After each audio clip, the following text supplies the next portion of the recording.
me chamo Jennifer. Naquele dia, minha irmã estava plantada no meio da minha casa de $700.000, pouco antes da reunião de família.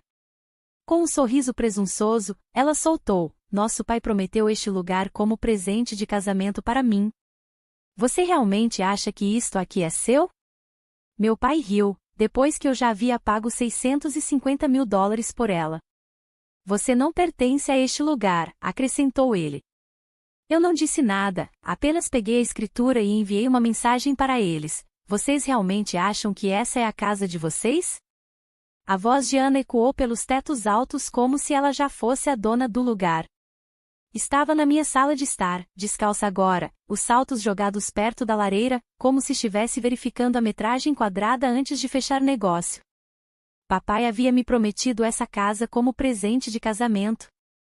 Ela se virou e olhou para mim como se eu fosse uma invasora. Eu ainda segurava a garrafa de vinho tinto, aquela que comprei para a reunião de família que eu imaginava que teríamos. Meus dedos apertaram o gargalo. Eu nem sequer tinha dito olá quando papai entrou, olhou para mim, depois para Ana e passou por mim como se eu fosse invisível. Você trouxe dinheiro, ele disse, mas você não pertence a este lugar. Foi só isso. Sem abraço, sem que bom te ver, apenas um apagamento casual dos $650.000 que eu havia investido neste lugar nos últimos 10 anos, minhas economias de vida, uma década de trabalhos freelancers brutais, 2 empregos ao mesmo tempo, sem férias, sem rede de segurança. Eles estavam na minha cozinha, e agiam como se tivessem me flagrado como uma invasora. Eu não disse uma palavra, apenas caminhei até a gaveta ao lado do fogão. Peguei um plástico transparente com um documento nítido dentro e coloquei sobre a ilha. Papai olhou de relance, apertou os olhos um pouco, sua mandíbula se contraiu. Era a escritura. Então peguei meu celular, calma, sem drama, apenas uma única mensagem que eu havia rascunhado meses atrás, não porque achava que a usaria, mas porque sabia que algum dia talvez precisasse. Para o bate-papo da família, vendido. Silêncio. O rosto de Ana empalideceu, seu sorriso presunçoso desapareceu. Ela olhou ao redor da sala novamente, para a lareira, os pisos de madeira, da mesma forma que as pessoas olham para algo que sabem que nunca mais tocarão. Você está mentindo, sua voz falhou. Eu não respondi. Ela não sabia que os papéis foram assinados ontem, que o dinheiro já havia caído, que o depósito havia sido fechado 2 horas antes de eles entrarem em minha casa sem avisar. Mas nunca foi sobre a casa, não realmente. Foi sobre a suposição de que, não importa o quanto eu pagasse, não importa o quão longe eu chegasse, eu ainda seria a criança que eles poderiam ignorar. Bem, não mais. E quando a porta finalmente se fechou atrás deles, eu não senti raiva, me senti. Porque este não era o fim, este era o começo, e eles não tinham ideia do que estava por vir. O pior é que eu queria acreditar que eles não tinham dito aquilo daquela forma. Mesmo depois daquele momento na cozinha, Ana convencida, papai cruel, eu em silêncio, eu ainda dizia para mim mesma que talvez fosse apenas um mal-entendido, talvez eles estivessem estressados. Mas a verdade sobre a família é que, quando alguém te mostra quem realmente é e você ainda espera que seja outra pessoa, você se torna seu próprio carcereiro. Isso não começou na semana passada, começou anos atrás. Fui eu quem pagou os empréstimos estudantis de Ana quando ela desistiu da faculdade 2 vezes. Eu fui quem transferiu dinheiro quando mamãe disse que seu cartão foi clonado e eles estavam esperando o reembolso. Enviei 1.000 aqui, 2.000 ali, sempre só até o mês que vem, por 5 anos. Nunca recebi um centavo de volta, nem sequer um cartão de agradecimento. Paguei os impostos da casa dos meus pais 2 vezes, e eles nem sequer notaram.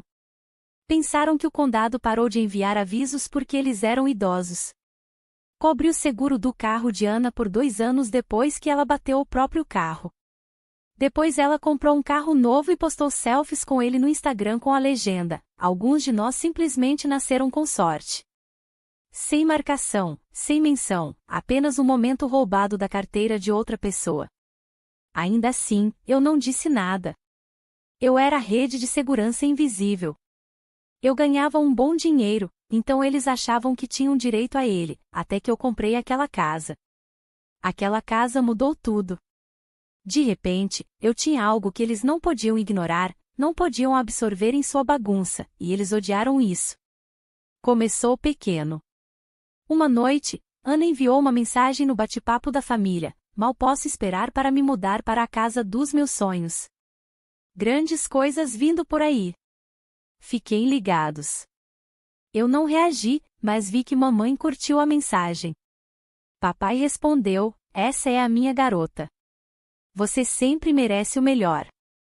2 minutos depois, Ana me enviou uma mensagem privada: não se faça de chocada se tivermos a reunião na sua casa. Você é quem tem os quartos extras. Então começou a coisa pública. Uma foto da minha casa, tirada sem meu conhecimento, postada no story do Instagram dela, manifestando minha futura vista. Eu mandei uma mensagem para ela: de onde você tirou essa foto? Ela me deixou no vácuo. Depois veio a arrecadação de fundos. Sim, a arrecadação de fundos. Ana lançou um fundo intitulado Ajude-nos a construir a casa dos nossos sonhos em família. E na descrição, ela escreveu: esta propriedade está em nossa família há gerações. Minha irmã é apenas o espaço reservado. Espaço reservado, como se eu estivesse alugando minha própria vida. As pessoas começaram a compartilhar, primos distantes, antigos colegas de classe. Ela arrecadou $12.000 em 3 dias. Eu a confrontei, e ela disse: não é nada pessoal, você é que é muito apegada a coisas. Sempre foi assim. Então, justo quando pensei que não podia piorar, o vídeo caiu. Um clipe de 22 segundos no Facebook, papai caminhando pelo meu corredor, fazendo um tour falso da casa de seu futuro genro. Bem aqui é onde vamos colocar a mesa de sinuca, Ana sempre quis uma. Provavelmente vamos derrubar essa parede, alargar a cozinha, temos que fazer espaço para os netos, é claro. Somos gratos à nossa filha por manter as luzes acesas enquanto isso. 700 curtidas, dezenas de comentários. Uau, parece incrível. Mal posso esperar para visitar. Ninguém sabia a verdade, que a casa estava no meu nome, que a hipoteca saía da minha conta, que a única coisa que eles possuíam era a falta de vergonha. Por que eles achavam que possuiriam o que é meu? Eu me perguntava. Eles sempre abusaram da minha boa vontade, mas isso já é demais para suportar calada. Foi aí que eu parei de entrar no jogo deles. Comecei a investigar. Lembrei-me de algo, o antigo disco rígido de Ana. Ela costumava levá-lo para todo lugar, se gabava de que fazia backup de tudo. Eu nunca apago nada, nunca se sabe quando você vai precisar de um recibo. Fui até meu depósito, encontrei o backup que ela deixou anos atrás, quando eu a ajudei a migrar os laptops, conectei-o e esperei. A princípio, era só lixo, selfies, pastas rotuladas como inspiração para madrinhas, arquivos chamados lol.pdf. Então vi as pastas, Family, Fakes, não deletar, prints para provas. Abri Family. Dentro havia dezenas de capturas de tela editadas, mensagens de texto que ela alterou para parecer que eu a ameaçava, e-mails reescritos, minhas palavras distorcidas em ameaças e insultos. Ela até tinha gravações de voz costuradas para simular mensagens de voz raivosas minhas. Ouvi uma: você não importa. Espero que sua vida desmorone. Minha voz, mas cortada e colada como um bilhete de resgate. Dava para ouvir a edição se você prestasse atenção, mas quem prestaria? Ela estava se preparando para algo. Eu copiei tudo. Em seguida, verifiquei os horários. Algumas daquelas mensagens eram de datas em que eu estava fora do país. Ela não apenas manipulou a família, ela construiu um caso. Um caso para quê, eu ainda não sabia, mas não ia esperar para descobrir. Comecei meu próprio arquivo. E então veio a rachadura final. 3 noites antes da reunião, recebi uma mensagem de um velho amigo do meu pai, Eduardo, um cara de quem eu não ouvia falar há anos. Só para você saber, seu pai tem mostrado a casa para as pessoas, me disse que vai dar de presente para Ana. Isso é verdade? Eu não respondi. Em vez disso, liguei para a corretora, a mesma que me ajudou a comprar o lugar, e disse algo que pensei que nunca diria: vamos colocar a casa à venda. Eles apareceram combinando as cores. Ana de marfim e pérolas, mamãe em alguma coisa floral e papai com um blazer que ele só usava quando queria que as pessoas pensassem que ele ainda tinha controle. Chegaram cedo, é claro. Porque achavam que já era deles.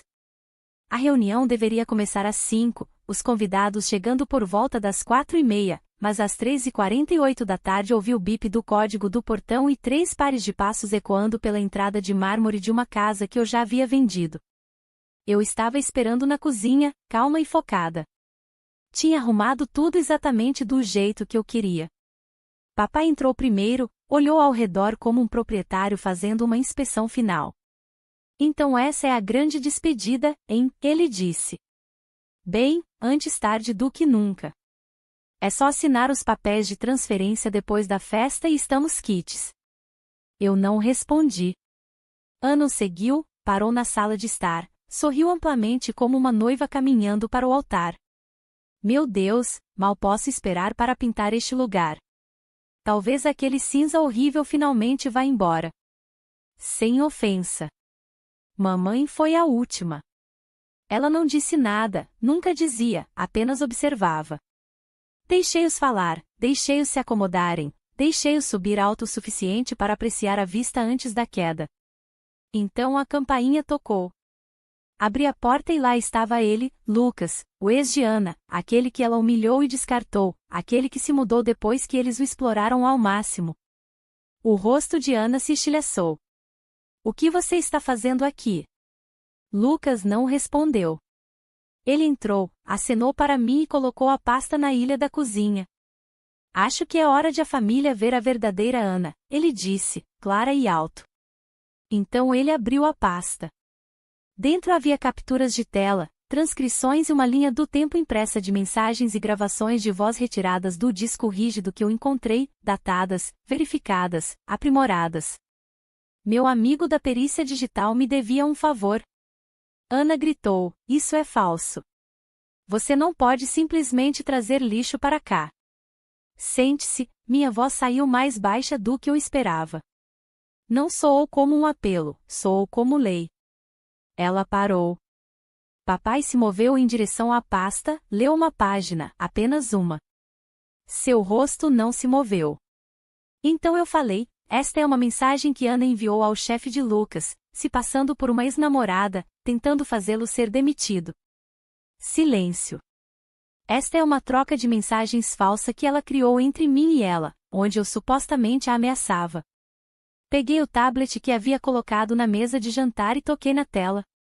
Uma gravação de voz começou a tocar, minha voz, mas cortada, falhada, quebrada entre os tons. Você não é nada. Eu sempre odiei suas entranhas. Papai estremeceu. Mamãe deu um passo para trás. Então deixei o disco rígido cair na mesa. Tudo sobre o que ela já mentiu está aqui. Datado, carimbado, recuperável. Ana estava tremendo. Você está fazendo um escândalo, ela gritou. Não, eu disse, estou terminando um.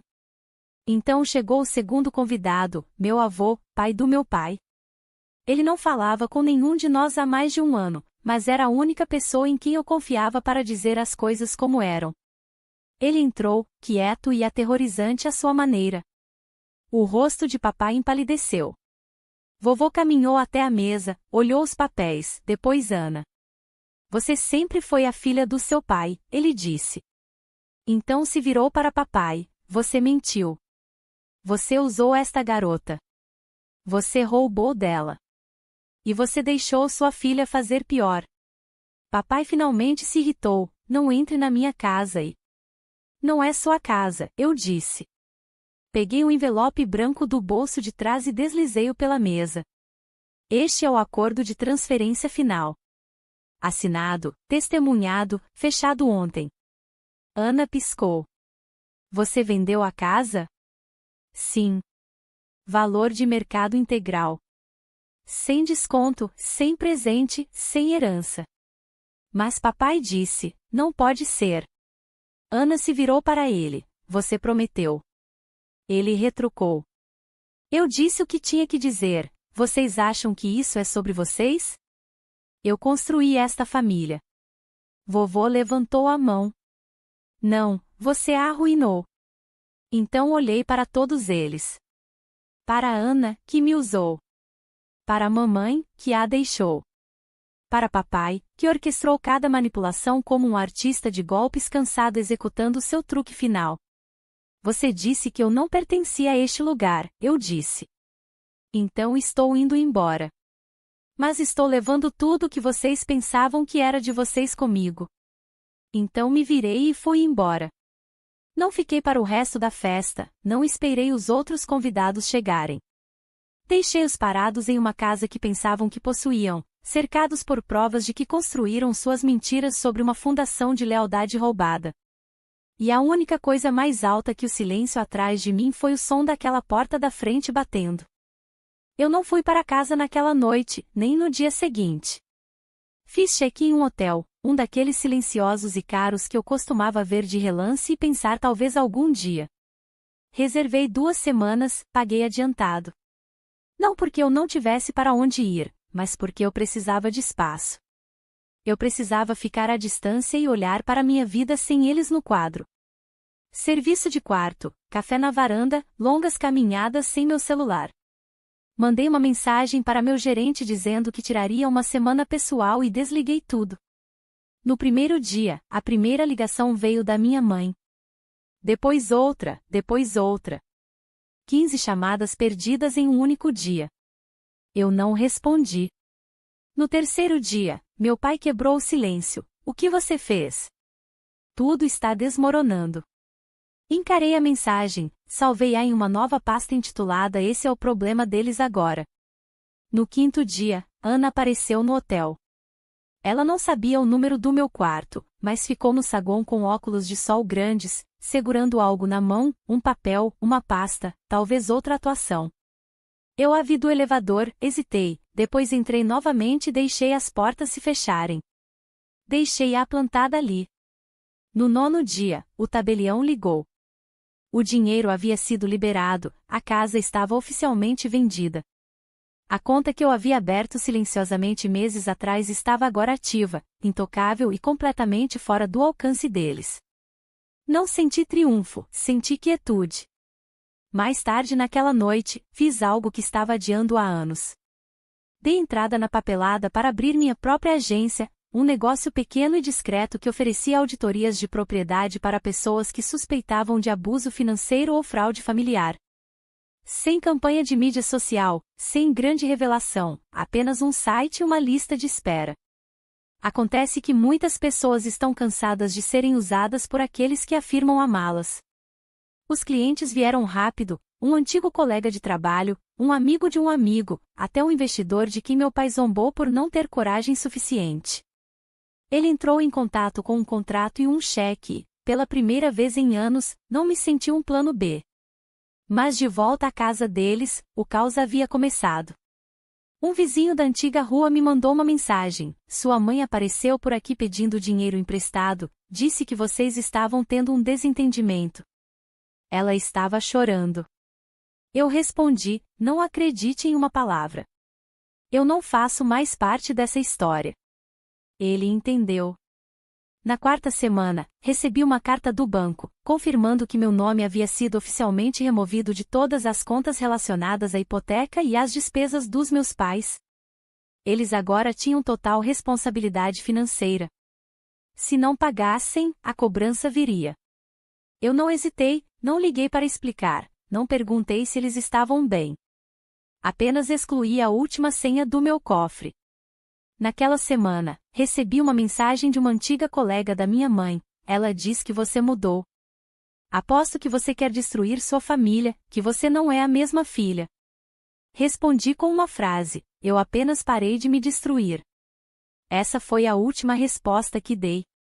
Sem longo monólogo, sem confronto. E então, finalmente, ficou quieto. Sem mais ligações, sem mais pesos na consciência, apenas silêncio. Mas não o tipo solitário, o tipo pacífico, o tipo que permite que você durma sem cerrar a mandíbula, o tipo que permite que você prepare o café da manhã sem se perguntar quem vai pedir algo em seguida, o tipo onde o silêncio não é punição, é liberdade. A última vez que vi algum deles foi no dia em que fechei a porta daquela casa, minha casa, agora de outra pessoa. 2 meses se passaram. Sem ligações, sem mensagens, nada. Até que os sussurros começaram. Não foi uma reunião, não foi arrependimento, foi controle de danos. Um dos contatos da minha agência encaminhou o nome de um relatório de triagem de fraude, alguém solicitando assistência habitacional com histórico de renda questionável. A requerente, Ana. Consignatários, meus pais. Eu não intervi, não respondi, apenas fiz uma anotação mental. Eles ainda estão tentando manipular o sistema, mesmo sem mim nele. Uma semana depois, meu contador ligou. Alguém havia tentado preencher um formulário de empreendimento conjunto usando minhas credenciais antigas. O endereço IP rastreou até a cidade do meu pai. Que comece o jogo. Mas eu não gritei, não avisei, apenas cortei e fechei todas as contas compartilhadas restantes, cancelei a última permissão de acesso que minha mãe tinha para apenas verificar o saldo, renomeei minha agência, registrei novamente a entidade legal sob uma nova holding, puxei todas as últimas cordas que eles poderiam ter usado para me alcançar. Então fiz algo definitivo. Mudei meu sobrenome. Não por exibição, não por drama, apenas por propriedade. Adotei o sobrenome do meu avô, o único homem da família que sempre olhou nos meus olhos e não hesitou quando eu chorei. Meu primeiro nome permaneceu, mas de alguma forma soava diferente agora, Liberto. O novo escritório era pequeno, limpo, elegante, sem distrações, sem bagunça, sem pessoas que eu não escolhi. Na inauguração, não convidei ninguém do passado, nenhum velho amigo da família, nenhum parente do tipo ele quer o seu bem, apenas minha equipe, pessoas em quem confio, pessoas que não precisam que eu seja seu sistema de suporte emocional apenas para funcionar. E então algo silenciosamente perfeito aconteceu. Parei para tomar um café uma manhã, o mesmo pedido, o mesmo lugar, e ouvi uma voz atrás de mim. Minha mãe. Não ouvia a voz dela há meses. Era exatamente a mesma e, no entanto, de alguma forma menor. Ela me viu, congelou. Eu me virei, olhei diretamente nos olhos dela e passei por ela como se ela não fosse ninguém. Sem raiva, sem palavras, apenas silêncio. Pela primeira vez na vida dela, ela não falou. E pela primeira vez na minha, eu não me importei. Meu apartamento agora, tetos altos, janelas grandes, móveis que eu escolhi, sem heranças, sem fantasmas, sem bagunça. Não há retrato de família na prateleira, apenas uma única foto emoldurada, eu em frente ao novo escritório, segurando as chaves como uma espada. E na caixa de correio, um novo sobrenome. Sem história, sem vergonha. Um vizinho uma vez perguntou por que eu escolhi. É uma homenagem, ele perguntou. Não, eu disse, é o nome da única pessoa que nunca mentiu para mim. Há algo poderoso em desaparecer sem dar explicações, em deixar as pessoas se perderem em círculos, tentando descobrir por que você parou de responder, por que parou de salvar, por que parou de ser aquele que sempre voltava. Eles não entendem que não foi um estalo, foi uma queima lenta, anos de pequenas traições, dor engolida, sacrifícios invisíveis, até que um dia eu simplesmente saí do fogo e não olhei para trás. Ainda recebo perguntas de pessoas de fora, de pessoas que ouviram dizer que algo aconteceu. Elas perguntam, você sente falta deles? Eu sorrio e digo, você não pode sentir falta do que nunca teve, porque o que eu tinha não era amor, era interesse. E no segundo em que parei de deixá-los usá-la, todo o castelo de cartas desabou. Uma noite, passei pelo escritório depois do expediente. Fiquei pensando em como tudo aconteceu, eles hoje sabiam que eu não cederia mais nenhum tipo de chantagem e não os queria mais por perto. Hoje eu não sangro mais por ninguém. Não sou mais uma arma, mas ainda sei como cortar. E desta vez eu não hesitei. O que você achou da história de Jennifer? Conte aqui nos comentários se você já passou por algum caso de família parecido. Se você gostou dessa história, Por favor, curta e compartilhe esse vídeo e se inscreva no canal para mais histórias surpreendentes.